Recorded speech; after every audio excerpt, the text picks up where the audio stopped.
Nous avons le champ d'offertoire à la page 2, jusqu'en bas à gauche. Ce champ est un peu méconnu par certains. C'est important qu'on puisse répéter ensemble.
Chúng ta có mình sẽ hát chậm hơn mình nhiều.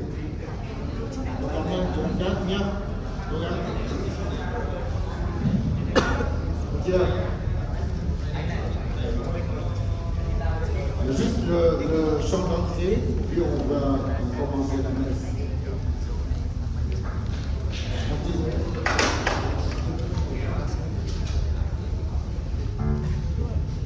Juste le chant d'entrée, puis on commence la messe.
Seigneur soit avec vous.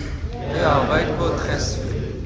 Nous sommes heureux de nous rassembler ce matin pour cette Eucharistie qui, comme tous les ans, vient terminer la rencontre des frères et des sœurs vietnamiens de l'Assomption.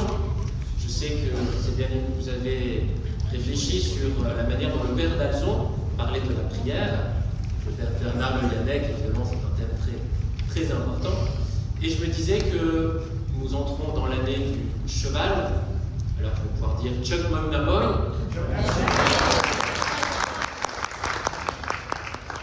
Je ne dirai pas d'autres mots vietnamiens parce que les seuls mots que je connais, c'est ceux que mes novices ont appris et ils sont pas très agréables. Chuck Magnamoy. Et nous entrons dans l'année du cheval. Alors, je m'étais dit, en réfléchissant un peu, que cheval de feu pour certains. Je dis que cheval de feu, c'est une image qui aurait bien parlé au Père d'Alzon, le fondateur des Assomptionnistes et des Oblates, qui voulait que ces religieux soient comme des chevaux de guerre, c'est-à-dire des personnes avec des tempéraments assez forts, inventifs, qui aient de l'initiative, qui soient créatifs, qui résistent et qui en même temps obéissent, car le cheval obéit toujours à son cavalier. Et alors je me suis aussi renseigné et on m'a expliqué que le cheval était un signe de fidélité et de persévérance. Alors demandons au Seigneur que durant cette année, il nous fasse la grâce de sa fidélité, qu'il nous fasse la grâce de sa persévérance pour tout ce que nous aurons à vivre durant cette nouvelle année. Et nous débutons notre célébration en reconnaissant bien que parfois nous n'arrivons pas à être fidèles à nos engagements, nous n'arrivons pas à être persévérants, car avouons que c'est difficile. Alors nous débutons notre célébration en implorant le pardon et la miséricorde du Seigneur. Je confesse à Dieu Tout-Puissant. Je reconnais devant vous, frères et sœurs, que j'ai péché en pensée, en parole, par action et par omission. Oui, j'ai vraiment péché.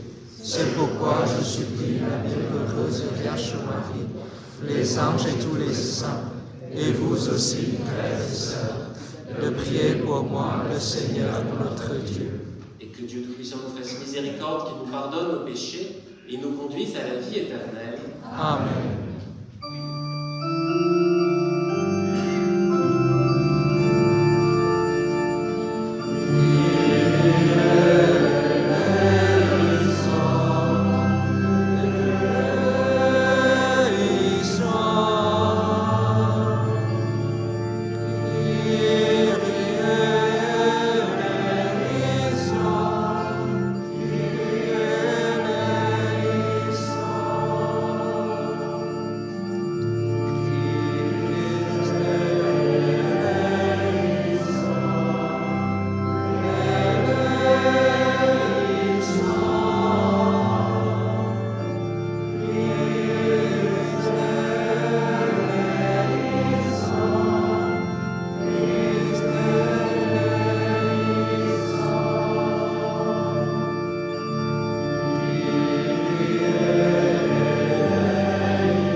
Prions le Seigneur.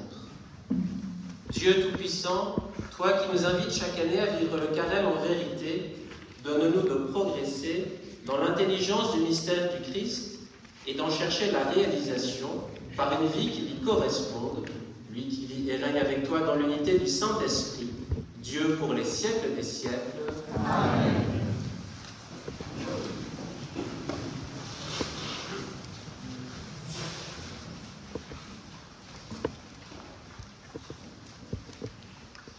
Bài trích sách sáng thế. Thiên Chúa lấy bùn đất nắn thành con người, thổi sinh khí vào lỗ mũi, và con người trở thành một vật sống. Thiên Chúa lập một vườn tại Eden về phía đông, và đặt vào đó con người mà Ngài đã dựng nên. Thiên Chúa cho từ đất mọc lên mọi thứ cây trông đẹp, ăn ngon, với cây sự sống ở giữa vườn và cây biết thiện ác. Rắn là loài xảo quyệt nhất trong mọi dã thú mà Thiên Chúa tạo thành. Nó nói với người nữ rằng: có phải Thiên Chúa đã bảo các ngươi không được ăn mọi thứ cây trong vườn? Người nữ nói với con rắn: chúng tôi được ăn trái cây trong vườn, nhưng trái cây ở giữa vườn thì Thiên Chúa bảo các ngươi đừng ăn, đừng động tới nó, nếu không sẽ phải chết. Rắn bảo người nữ: không, các ngươi không chết đâu.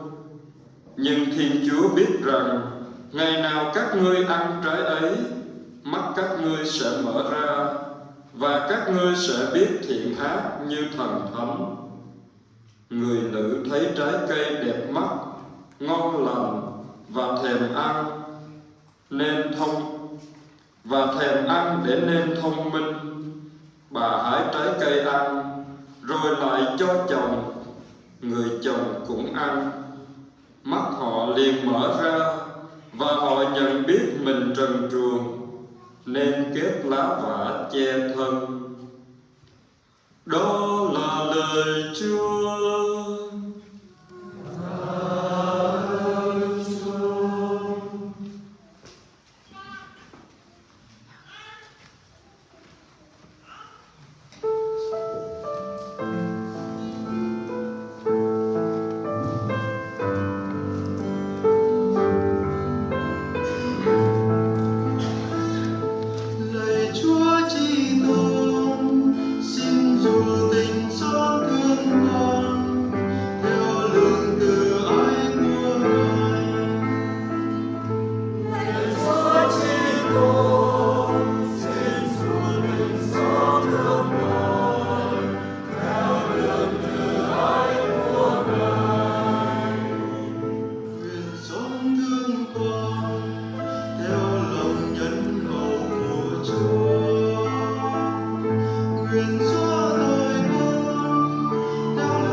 Lecture de la lettre de Saint Paul, apôtre aux Romains.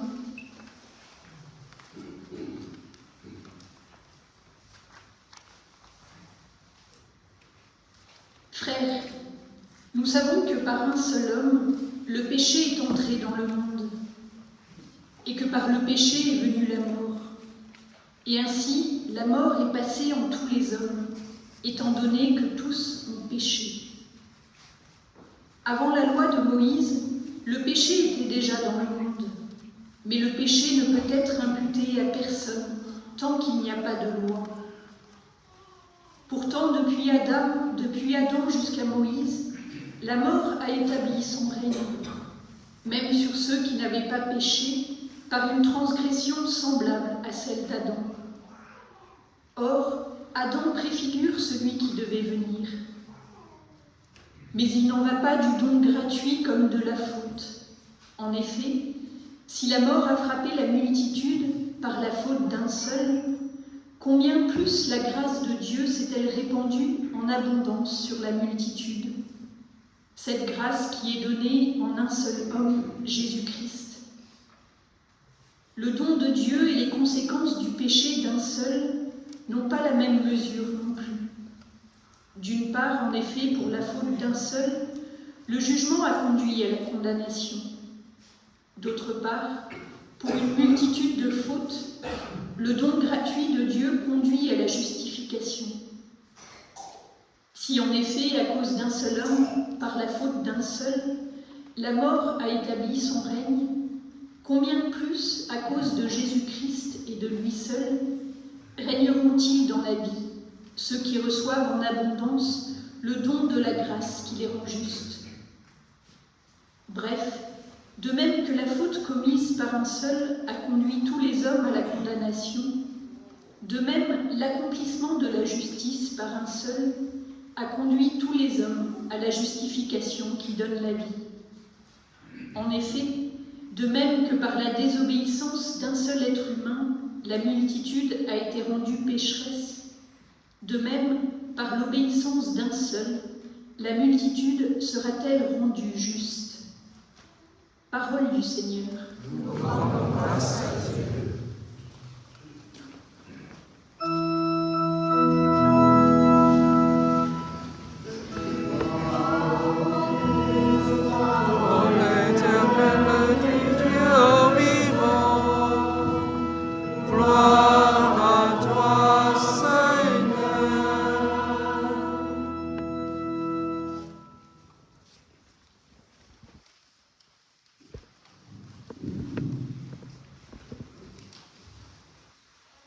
L'homme ne vit pas seulement de pain, mais de toute parole qui sort de la bouche de Dieu. Gloire au Christ, parole éternelle du Dieu vivant. Gloire à toi, Seigneur. Le Seigneur soit avec vous. Et avec votre esprit. Évangile de Jésus-Christ selon Saint Matthieu.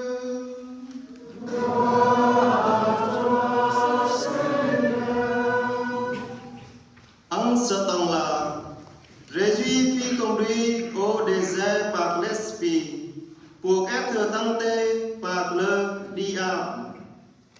Après avoir jeûné 40 jours et 40 nuits, il lui prend. Le tentateur s'approcha et lui dit: Si tu es fils de Dieu, ordonne que ces pierres deviennent de pain. Mais Jésus répondit: Il est écrit, l'homme ne vit pas seulement de pain, mais de toute parole qui sort de la bouche de Dieu. Alors le diable l'emmenait à la ville sainte, le place au sommet du temple et lui dit: Si tu es fils de Dieu, jette-toi en bas, car il est écrit, il donnera pour toi des ordres à ses anges, et ils te prosterneront sur leurs mains, de peur que ton pied ne heurte une pierre. Jésus lui déclara: Il est encore écrit, tu ne mettras pas à l'épreuve le Seigneur ton Dieu. Le diable l'emmenait encore sur une très haute montagne et lui montre tout le royaume du monde et leur gloire. Il lui dit, tout cela, je te le donnerai si, tombant à mes pieds, tu te prosternes devant moi. Alors Jésus lui dit, arrière Satan, car il est écrit, c'est le Seigneur ton Dieu que tu adoreras. À lui seul tu rendras en compte. Alors le diable le quitte, et voici que des anges s'approchaient, et il le servait. Acclamons la parole de Dieu. Louange à toi, Seigneur Jésus.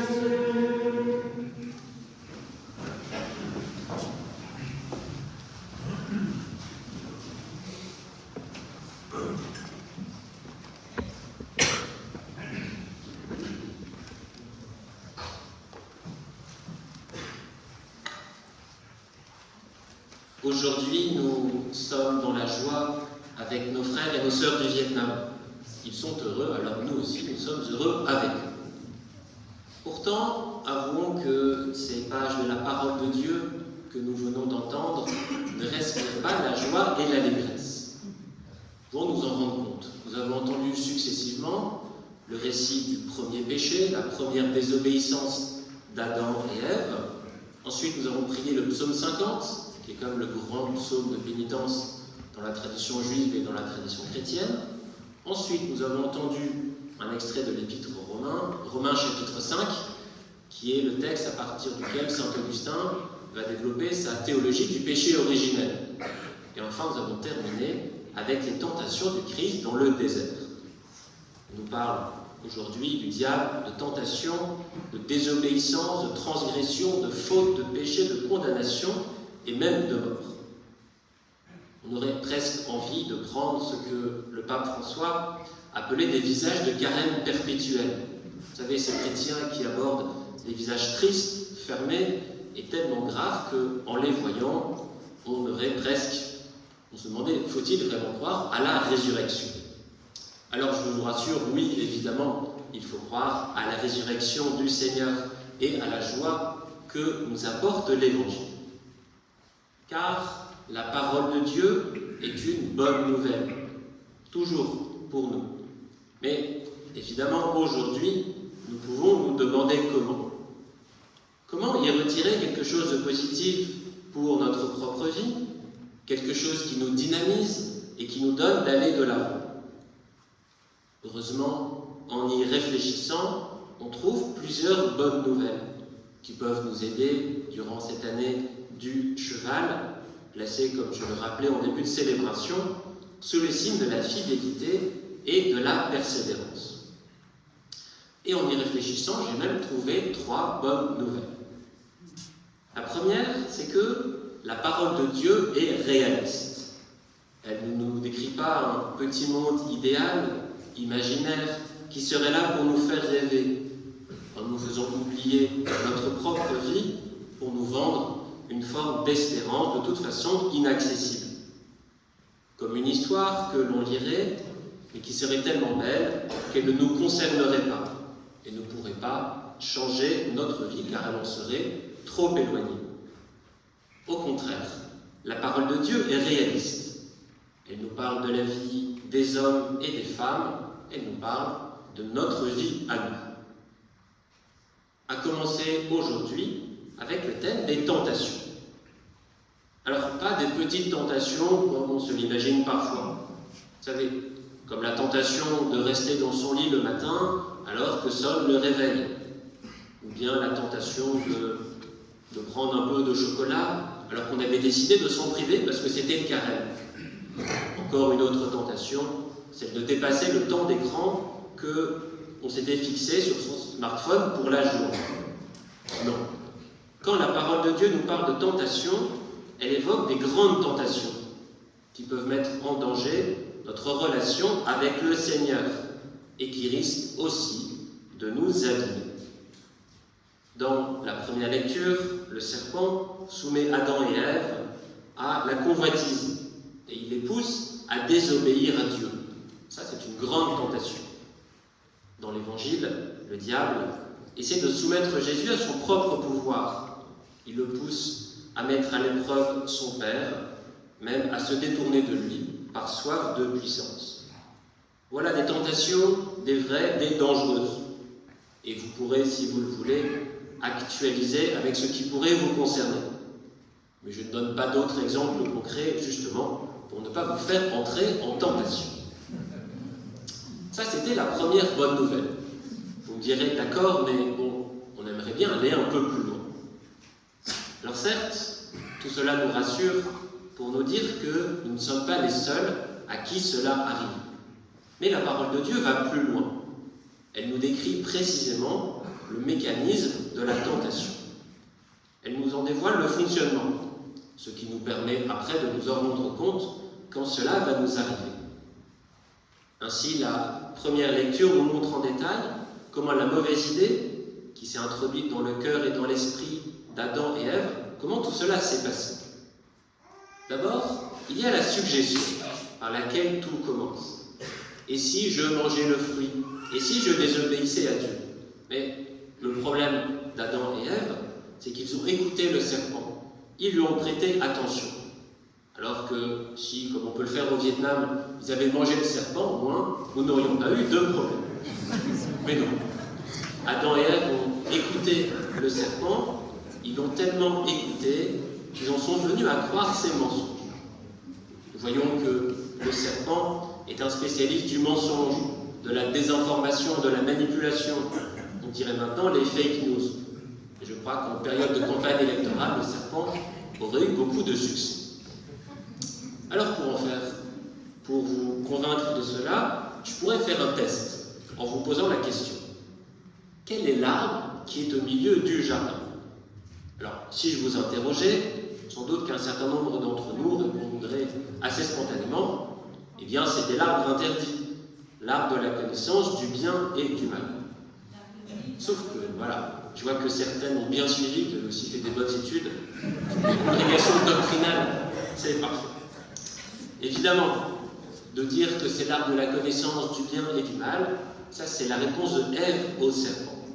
Alors que quand on lit, comme tu l'as fait Douane, le texte, eh bien on voit bien que c'est l'arbre de vie qui est au milieu. Bien oui, Dieu veut d'abord que nous vivions.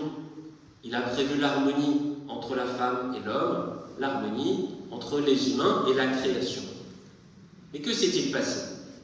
En prêtant l'oreille au serpent, Ève en est venue à croire, à s'auto-persuader que l'arbre défendu était au centre du jardin, ce qui du coup va donner de Dieu l'image d'un Dieu méchant, un Dieu qui nous prive des bonnes choses en les mettant juste sous le nez, histoire de nous provoquer pour faire sentir son pouvoir et éventuellement nous faire trébucher. Mais cela, c'est la fausse image de Dieu. C'est l'image que fait sentir le serpent par ses mensonges et sa manipulation, et il parvient à faire entrer tout cela dans la tête d'Adam et Ève. Ainsi, ils ont ouvert la porte de leur cœur à la convoitise. Le serpent a gagné la partie avec les conséquences que l'on sait. On pourrait de même faire la même analyse avec l'Évangile, où là c'est Jésus qui est tenté par le diable. Le diable est très subtil, il tente Jésus là où cela peut faire mal. Il a bien compris la vulnérabilité de Jésus, qui a passé 40 jours à jeûner. Le diable connaît bien le Christ, et il le tente dans ce qu'il a de plus profond, son identité de fils de Dieu. Il le tente dans la confiance qu'il peut mettre envers Dieu. Il le tente en lui promettant qu'il peut obtenir rapidement et sans effort ce que Dieu lui donnera de toute façon, mais sous une autre forme évidemment, la domination sur le monde. Autrement dit, le diable est très intelligent, il est très subtil, il s'adapte à Jésus, qu'il a en face de lui, et il cherche à le pousser dans ses retranchements. Heureusement, Jésus ne transige pas, et sa réponse est simple et directe, à partir de versets de la parole de Dieu. Le Christ nous montre la bonne attitude. Ne pas négocier avec les tentations, ne pas négocier avec le mal, car il nous aventure sur une pente glissante. Il s'agit de rester droit, de rester fidèle, de vivre conformément aux engagements divers que nous avons pris et de mettre notre confiance dans le Seigneur. C'est cette droiture et cette fidélité qui peuvent nous inspirer aujourd'hui. En commentant ce passage, saint Augustin, que je l'ai évidemment cité, disait « Ne nous lions pas d'amitié avec le péché, autant se lier d'amitié avec un serpent. » Alors, faisons bien attention à choisir nos amis, et pas seulement sur les réseaux sociaux. Ainsi, la parole de Dieu nous parle de notre vie et révèle le mécanisme de la tentation. Elle nous invite à prendre du recul et nous dévoile comment le mensonge ou la convoitise peuvent nous faire trébucher. Elle nous rappelle que jamais il ne faut négocier avec le mal. Alors tout cela est très bien, mais peut nous paraître hors de portée. Et parfois nous avons envie de nous laisser séduire quand même. Et nous disons, mais il me faudrait une force pour résister à tout cela. Et ce n'est pas tout, car il y a une troisième bonne nouvelle. La parole de Dieu est aussi pour nous une grande source d'espérance. Dès le désert, dès le début de sa vie publique, le Christ a vaincu le mal et le péché. Il a mené ce combat pour nous et il nous trace un chemin. Et dans 40 jours, nous célébrerons la mort et la résurrection du Christ. Et à Pâques, nous fêterons la victoire définitive du Christ sur le mal et sur la mort. Et c'est cette puissance de la résurrection, si nous l'accueillons dans notre vie, qui nous permet de triompher du mal qui nous entoure et qui peut nous donner la force de la fidélité et de la persévérance. Voilà pourquoi nous pouvons entrer dans la joie, nous entrer avec joie, dans cette année du cheval. Amen.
Et nous proclamons notre foi. Je crois en Dieu, le Père Tout-Puissant, Créateur du ciel et de la terre, et en Jésus-Christ, son Fils unique, notre Seigneur, conçu du Saint-Esprit, élevé de la Vierge Marie, a souffert, a été crucifié, est mort et a été enseveli, et des hommes dans son fer, le troisième jour ressuscité et mort. Et monté au ciel, pour annoncer la gloire de Dieu le Père Tout-Puissant. Nous l'hommage et nous rendons les morts. Je crois en l'Esprit Saint, à la Sainte Église catholique, à la communion des saints, à la rémission des péchés, à la résurrection de la chair, à la vie éternelle. Chers frères et sœurs, aujourd'hui, l'Église commence le premier dimanche de Carême. C'est aussi le moment où les religieux de la famille de l'Assomption se rassemblent pour fêter ensemble le nouvel an lunaire. Dans la joie fraternelle et d'un seul cœur tourné vers Dieu, nous prions. L'homme ne vit pas seulement de pain, mais de toute parole qui sort de la bouche de Dieu. Dieu notre Père, nous te prions pour l'Église, qu'elle puise ses forces dans ta parole, pour pouvoir annoncer la paix à toutes les nations.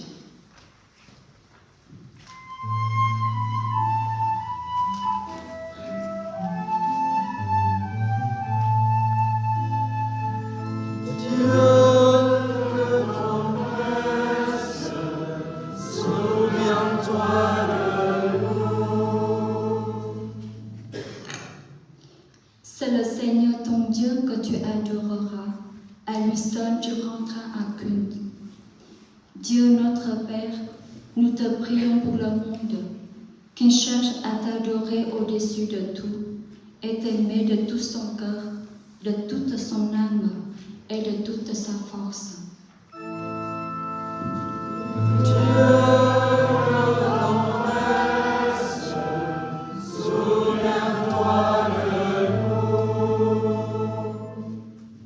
Ils te porteront sur leurs mains, de peur que ton pied ne heurte une pierre. Dieu notre Père, nous te rendons grâce et nous te bénissons. Nous te prions pour nos frères assomptionnistes des Philippines, du Togo et du Vietnam qui fêtent leurs 20 ans de fondation. Qu'ils continuent à porter du fruit en abondance auprès de la population.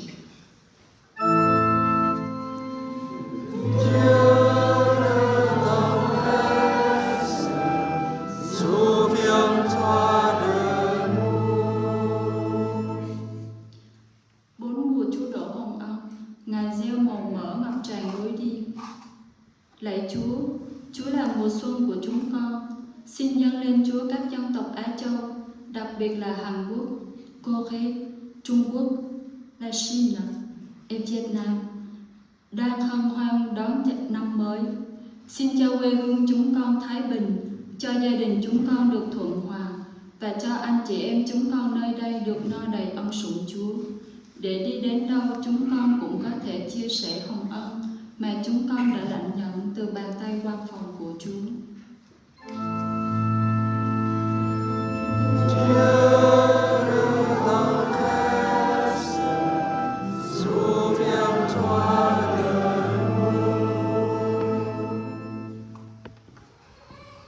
Seigneur, accueille nos prières qui montent du fond de notre cœur, qu'à l'intercession de Notre-Dame de l'Assomption, Mère de ton Fils, et par la grâce de l'Esprit Saint, elle trouve un écho dans ton cœur et fasse de nous les bénéficiaires de ton amour, par Jésus, le Christ, notre Seigneur.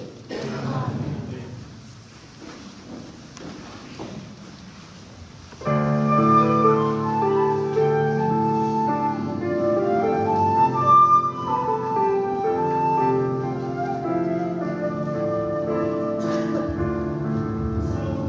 subscribe cho kênh Ghiền Mì Gõ để không bỏ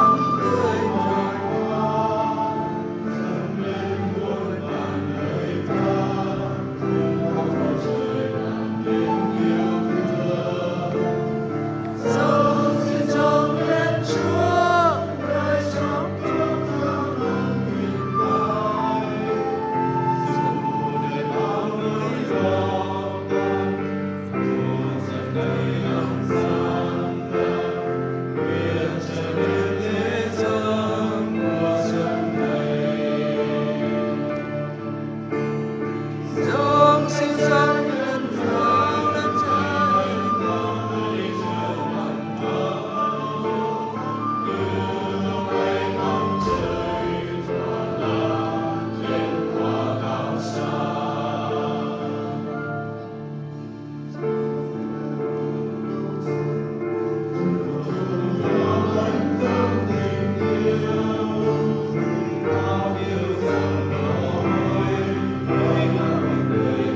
prions ensemble au moment d'offrir le sacrifice de toute l'Église.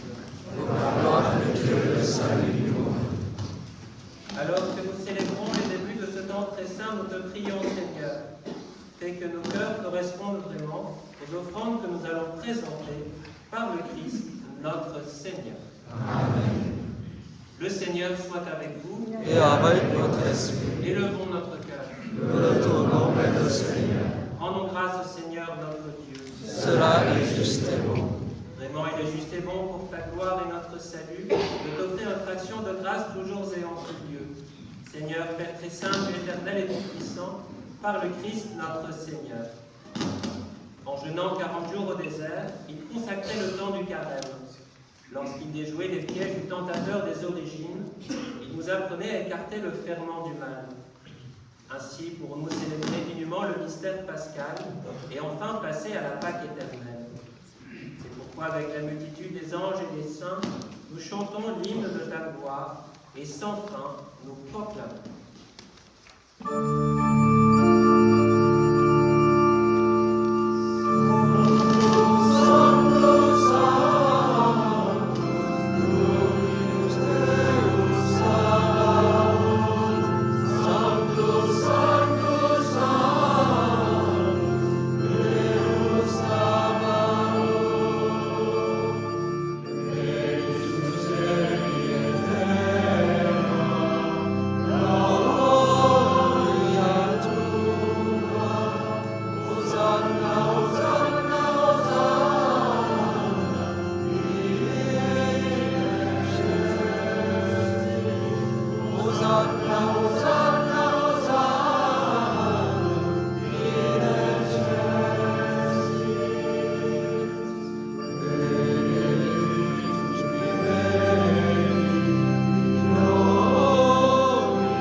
Car c'est toi qui donnes la vie, c'est toi qui sanctifies toutes choses, par ton Fils Jésus-Christ notre Seigneur, avec la puissance de l'Esprit Saint. Et tu ne cesses de rassembler ton peuple, afin que du levant au couchant du soleil, une offrande pure soit présentée à ton nom. C'est pourquoi nous voici rassemblés devant toi, Dieu notre Père, et dans la communion de toute l'Église, nous célébrons le jour où le Christ est ressuscité d'entre les morts. Par lui que tu as élevé à ta droite, nous te supplions de consacrer toi-même les offrandes que nous apportons. Sanctifie-les par ton esprit, pour qu'elles deviennent le corps et le sang de ton Fils, Jésus-Christ notre Seigneur, qui nous a dit de célébrer ce mystère. La nuit même où il fut livré, il prit le pain. En te rendant grâce, il dit la bénédiction, il rompit le pain et le donna à ses disciples en disant « Prenez et mangez-en tous, ceci est mon corps livré pour vous. »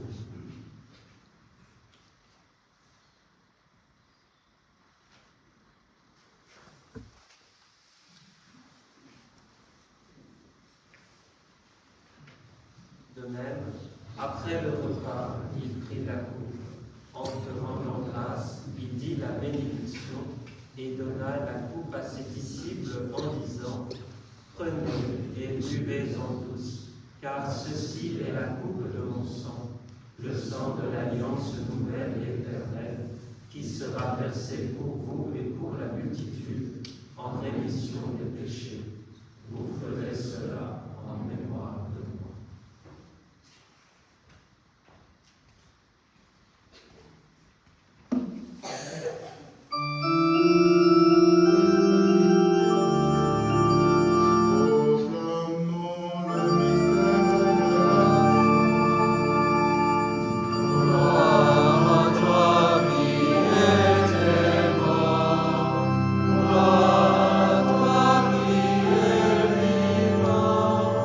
Gloire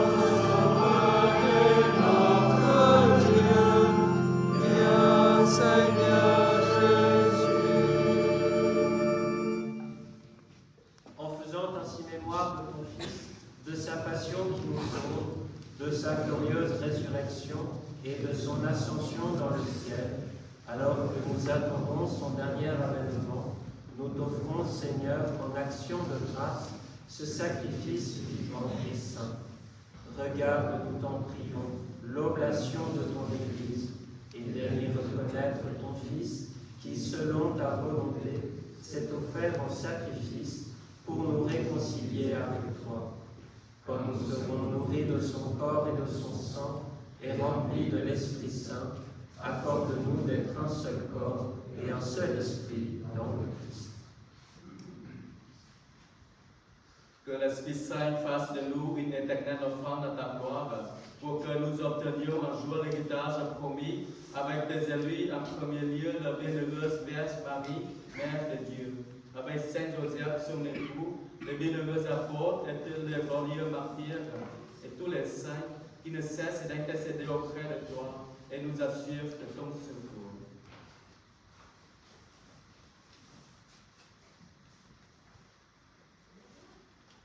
Et maintenant, nous te supplions, Seigneur, par le sacrifice qui nous réconcilie avec toi, étends au monde entier le salut et la paix.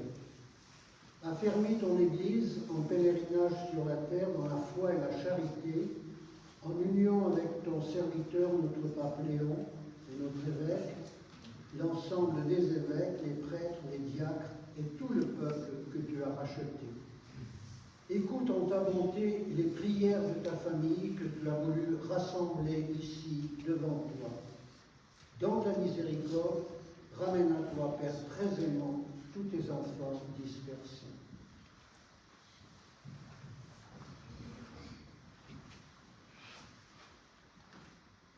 Pour nos frères et sœurs défunts, et pour tous ceux et celles qui ont quitté ce monde et trouvent grâce devant toi, nous te prions. En ta bienveillance, accueille-les dans ton royaume, où nous espérons être comblés de ta gloire tous ensemble, et pour l'éternité, par le Christ notre Seigneur, par qui tu donnes au monde toute grâce et tout bien.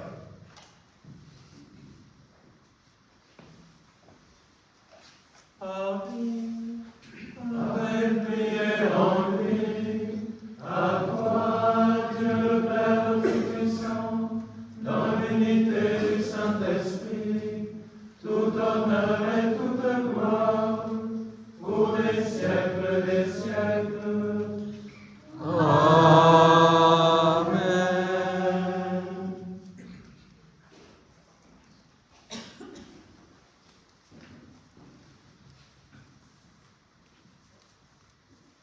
Et dans ce cœur tourné vers Dieu, nous aimons redire la prière que nous avons reçue du Sauveur. Notre Père, qui es aux cieux, que ton nom soit sanctifié, que ton règne vienne, que ta volonté soit faite sur la terre comme au ciel. Donne-nous aujourd'hui notre pain de ce jour. Pardonne-nous nos offenses, comme nous pardonnons aussi à ceux qui nous ont offensés. Et ne nous laisse pas entrer en tentation, mais délivre-nous du mal. Délivre-nous de tout mal, Seigneur, et donne la paix à notre temps. Soutenus par ta miséricorde, serons libérés de tout péché, à l'abri de toute épreuve. Nous qui attendons que se réalise cette bienheureuse espérance, l'avènement de Jésus-Christ, notre Sauveur. Car c'est à toi qu'appartiennent le règne, la puissance et la gloire, pour les siècles des siècles. Seigneur Jésus-Christ, tu as dit à tes apôtres, je vous laisse la paix, je vous donne ma paix. Ne regarde pas nos péchés, mais la foi de ton Église. Pour que ta volonté s'accomplisse, donne-lui toujours cette paix et conduis-la vers l'unité parfaite, toi qui vis et règnes pour les siècles des siècles. Amen. Que la paix du Seigneur soit toujours avec vous. Et avec votre esprit. Père, dans la gloire et dans la qualité du Christ, donnez-vous la paix. Amen.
Voici l'agneau de Dieu, voici celui qui enlève les péchés du monde. Heureux les invités au repas des noces de l'agneau. Seigneur, je ne suis pas digne de te recevoir, mais dis seulement une parole et je serai guéri. Que le corps du Christ nous garde pour la vie éternelle. Amen.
chân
Prions encore le Seigneur.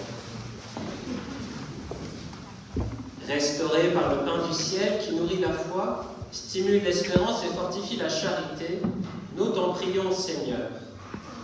Apprends-nous à toujours avoir faim de celui qui est le pain vivant et vrai, et à vivre de toute parole qui sort de ta bouche, par le Christ, notre Seigneur. Amen. Vous pouvez vous asseoir.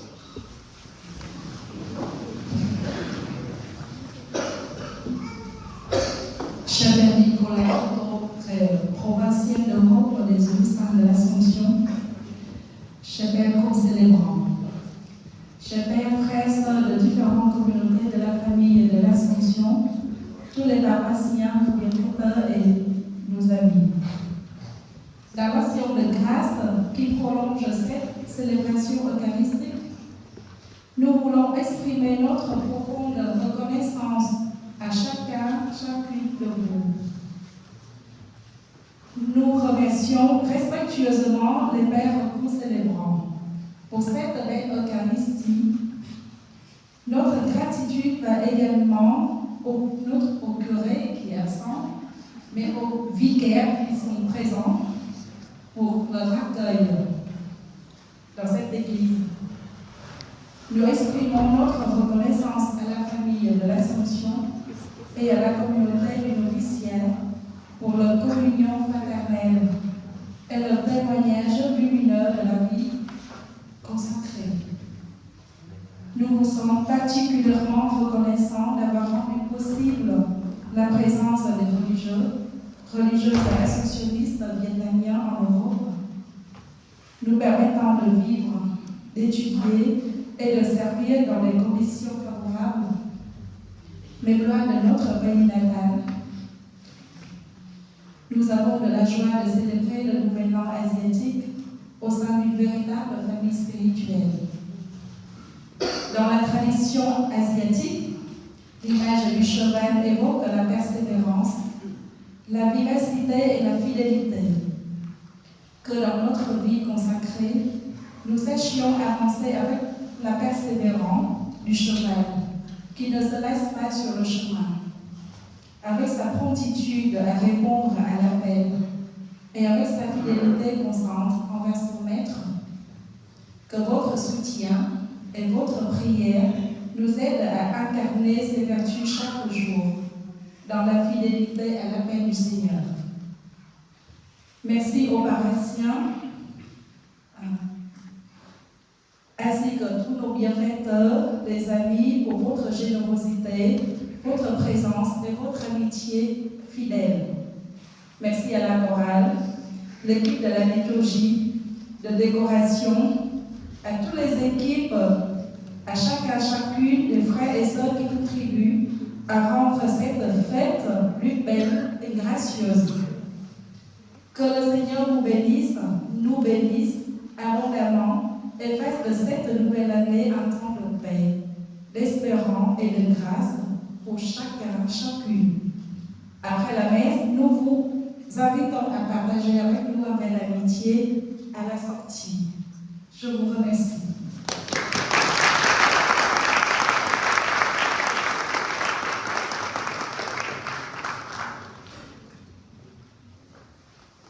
Bien, merci beaucoup pour ces quelques mots de remerciement. Merci aussi à tous les frères et les sœurs originaires du Vietnam. Voilà, merci pour ce que vous êtes. Merci aussi pour le dynamisme et la joie que vous nous apportez. Vous avez compris que l'Assomption compte sur vous pour les prochaines années. Alors, je ne sais pas si je peux dire que le royaume de Dieu compte sur vous, mais en tout cas, je le pense quand même. Un grand merci à chacun et chacune d'entre vous. Vous pouvez vous relever.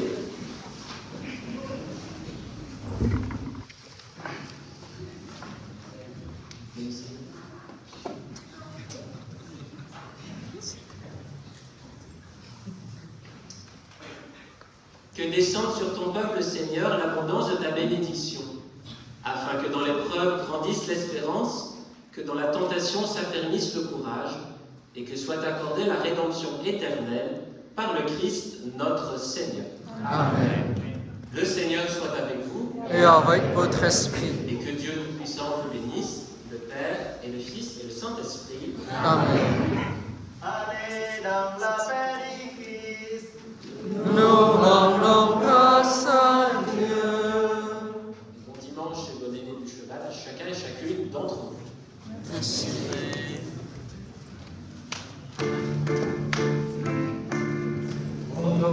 Gloire à notre Dieu, lui qui fait des merveilles, qui est présent au milieu de nous, maintenant et jamais. Notre Seigneur, sa puissance, qui nous a sauvés, nous a rendons gloire à notre Dieu, lui qui fait des merveilles, il est présent au milieu de nous, maintenant et à jamais.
Vous êtes tous invités à sortir, les frères et sœurs.